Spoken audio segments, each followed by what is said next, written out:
I'm John Marr of Glenhaven, Sydney.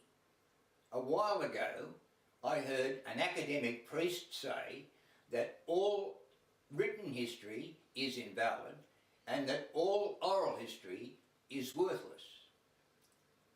Witnesses' accounts of events are subjective and of no value. Was he saying, I wondered, that John Simpson Fitzpatrick at Gallipoli and that Jesus of Nazareth might never have existed? I thought of my father's stories. I believed they were true, but I decided to do a little investigation. My great-grandfather, Michael King, was a mounted trooper who twice fought with the Ben Hall gang.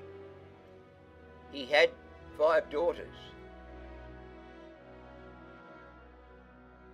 One of them, my great-aunt Ida, met and married Reg Lynch of the Burns Philp.S.M.SWolf.Spotter line. They were married at Mary Star of the Sea Church, Watson's Bay, on the 26th of December 1911.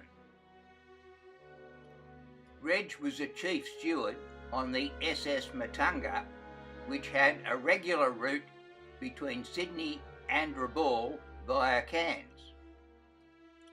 In 1916, an event took place which would affect Matunga.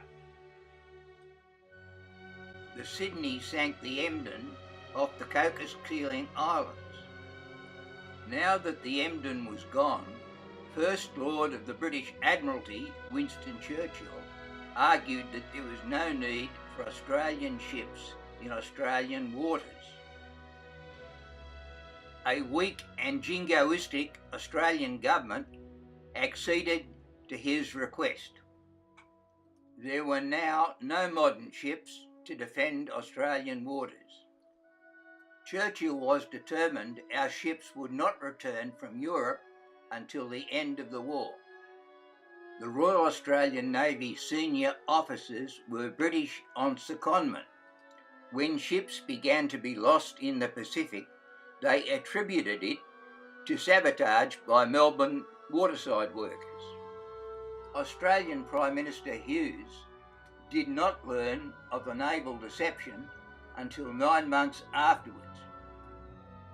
A problem for him was that the naval deception fitted too well with his policies of union bashing and encouraging Australian citizens to distrust other Australian citizens of German origin.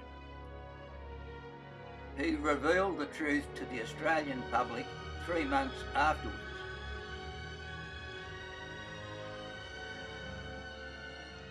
On 27th of July 1917, Captain Donaldson of Matunga checked with maritime authorities to see if any special precautions were required during his voyage. Untruthfully, he was told there were not. He did not know that his radio transmissions were being picked up by a German raider with a very powerful radio receiver.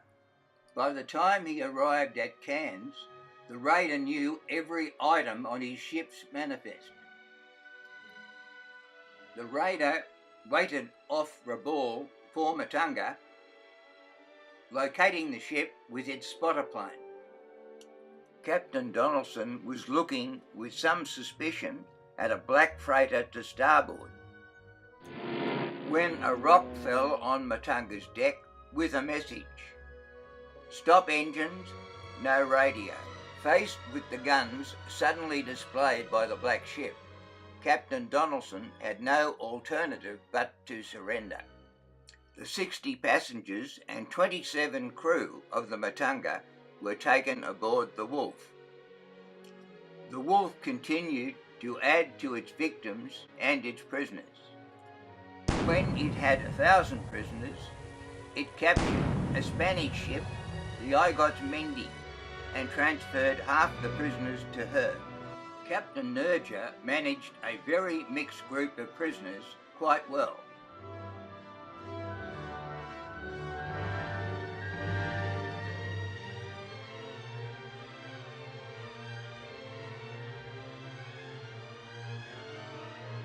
One thing greatly surprised the German captain. Australians told him that they were certain that Australia faced a major and brutal war with Japan. Back in Sydney, the loss of the Matunga was described as mysterious. The losses of other ships, such as the Cumberland, were also described as mysterious.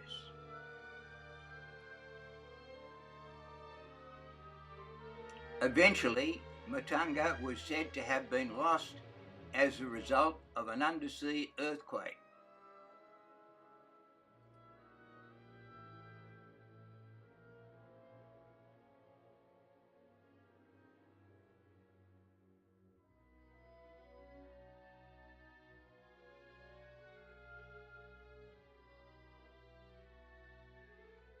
Like Ida, the wives and relatives of the other 1,000 prisoners on the ship had been told they were all dead, having died at sea.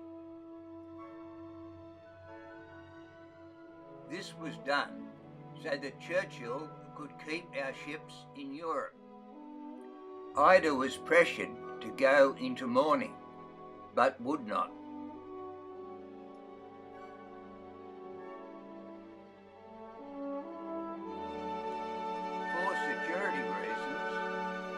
Prisoners were held in the Wolf's rear hull. In the tropics, it was unbearable. But life on the Wolf had its moments. If you fancied a Halloween dance with 4 women and 400 men.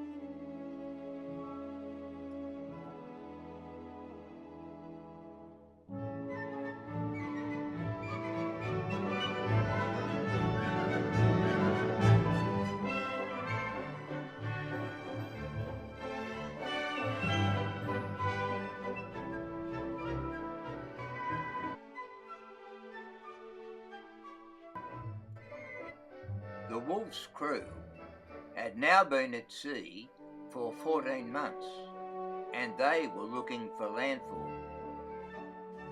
There would only be one obstacle, a great storm. The Wolf made it through, but the Ida washed up on a sandbank in Denmark. Her prisoners were free. Wolf received a great reception in Kiel and in Berlin. He was not of the nobility.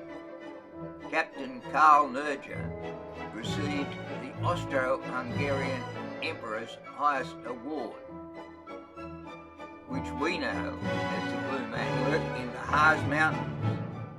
Fit and well, he came down gangplank to embrace Ida on the Finger Whalf in 1919.